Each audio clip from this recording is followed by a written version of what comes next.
Kualifikasi perusahaan Anda masuk pada kualifikasi berapa? Ini banyak banget yang saya tanyakan kepada klien-klien saya, tapi ternyata asal aja nebaknya. Pada nyebutnya kualifikasi kecil. Kadang bisa bilang yang kecil aja Bu, kita pekerjaannya kecil-kecil aja. Atau menengah, atau main tembak besar. Nggak begitu. Saya akan kupas bagaimana cara menentukan kualifikasi perusahaan. Simak ya. Kualifikasi adalah pengelompokan. Jadi berdasarkan peraturan pemerintah nomor 5 tahun 2021 bahwa perusahaan itu terbagi-bagi dikelompokkan menjadi 3 kualifikasi, yaitu ada kualifikasi kecil, kualifikasi menengah, dan kualifikasi besar. Tapi banyak yang terkecoh nih antara kualifikasi dengan klasifikasi, mirip-mirip ya, tapi sangat-sangat berbeda.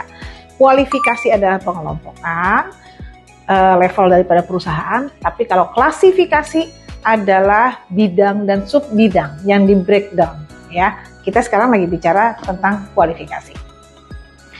Baik, pengelompokan atau kualifikasi perusahaan ini dilihat dari jumlah modal disetor yang tercantum pada akta perusahaan Anda.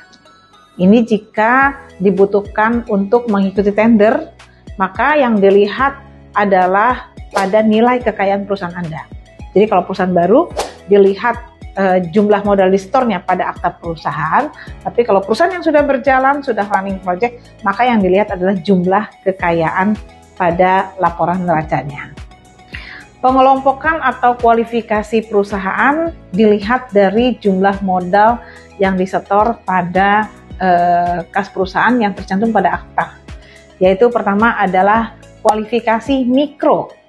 Kualifikasi mikro ini modal disetornya adalah di bawah sampai dengan 1 miliar rupiah. Lalu yang kedua, kualifikasi kecil, yaitu jumlah modal disetor yang tercantum pada akta di atas 1 sampai 5 miliar rupiah.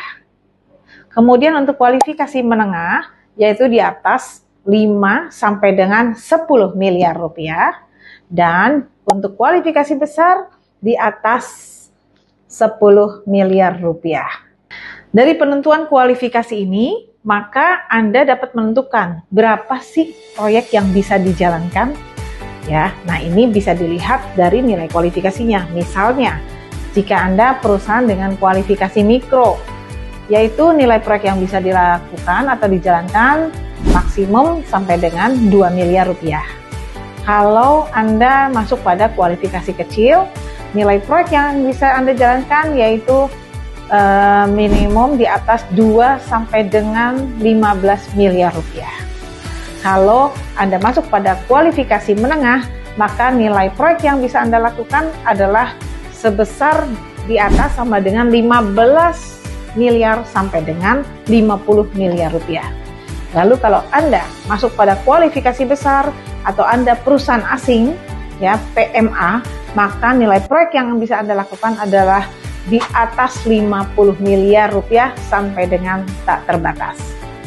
Jadi udah jelas kan bahwa Anda masuk pada kualifikasi berapa, nilai proyeknya yang bisa dijalankan nilainya berapa. Dan sehingga izin usahanya juga bisa ditentukan. Izin usahanya harus mengikuti kualifikasi berapa. Udah paham? Kalau belum paham atau ada izin usaha yang harus Anda lengkapi untuk ikut tender proyek pemerintahan maupun swasta, langsung aja hubungi kami. Dan jangan lupa, informasi tender proyeknya juga kita banyak. Bisa dicek di www.tenderdeskindonesia.com. Konsultasi perizinan bisa dicek di www.ijintender.co.id dan businessdeskindonesia.com.